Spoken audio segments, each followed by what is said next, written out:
Hi, I'm Mark, and Subliteral Network is my channel. I make art and comics, and you're very welcome to come in. Remember to hit like and subscribe and to leave your feedback in the comments. Thank you for the channel growth. It's always encouraging, and it's very nice when people like to subscribe or I get views and stuff. Thank you, I really appreciate it. Every week I post art to Instagram, Facebook, and Twitter. And in case you missed it over the week or you just want to hear a little more about it, I do a review of the work that I posted with maybe better resolution pictures of it, different versions, and a little more in-depth explanation about the piece of work itself. There may be those of you out there who remember a Pixar short called Inner Workings. And those of you who remember it well, and those of you who don't, there was a protagonist, a guy running around. It was kind of restricted in his life, and he met this girl at the beach. Turns out later she was called Kate.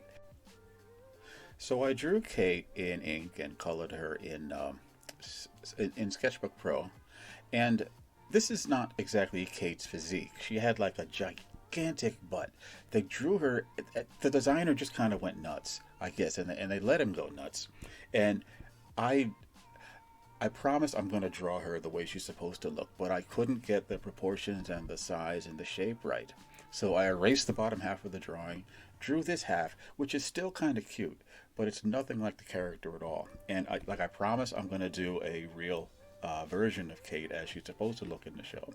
And if you look her up, prepare to be really kind of strangely surprised, because they do not draw women like that anymore in any cartoon anywhere. Somebody stops people at the gate. And it's unfortunate, it's too bad. Kate was the last of her kind, and I'm glad that she came out of Pixar. And maybe one day, when nobody's looking, a character like her will return. It's just the dumbest thing ever, but it was so great. Ink drawing on craft paper that I scanned it and I made it into black and white line work in Photoshop. And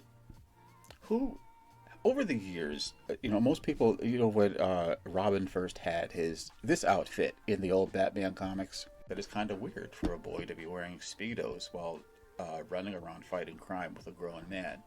The context and the implications were not there back in the old days.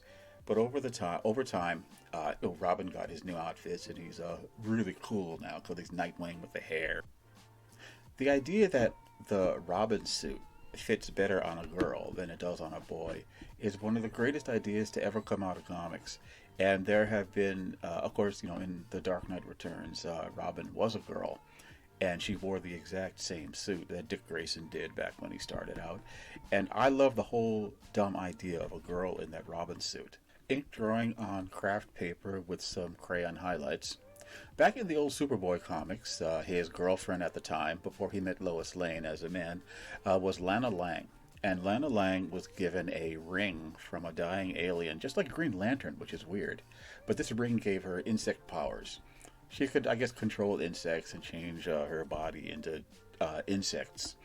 And I love that little outfit, and it's kind of cute, and I made her substantially chunkier than she appeared in the comics. I never read those dopey old... I don't know. I wasn't a DC kid because I couldn't take those things seriously.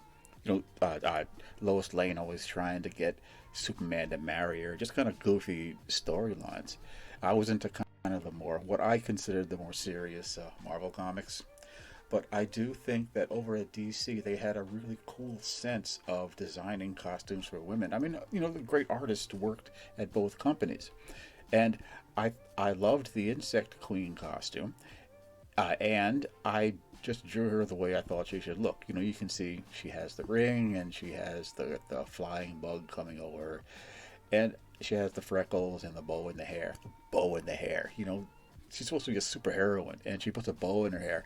I guess it's because she was just a young girl and not really somebody who was trying to go on some grim Batman-like mission. She was mostly just having fun.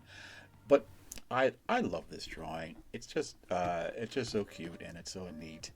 And I love big, chunky, thick Lana Lang. A sketch that started out kind of formless in pencil on 8.5 by 11 paper, and I kept it around for a while and eventually turned it into Wally Wood's Madam Toy from his from the Canon strips that he did back in the 60s, which were these adult comics that I don't even know where they were serialized. I have the whole collection, but it's Wally Wood, and he is just such a master. And Madame Toy was the nemesis of the main character.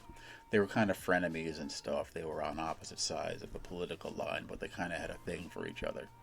So I have done a bunch of drawings of Madame Toy, and this was the version that I posted. I just threw a little Photoshop color in the back, and right here is the black and white version. This is I would have posted it this way, but I post a bunch of black and white stuff, and well, when I post something, I like to try to make it a little more interesting if I can.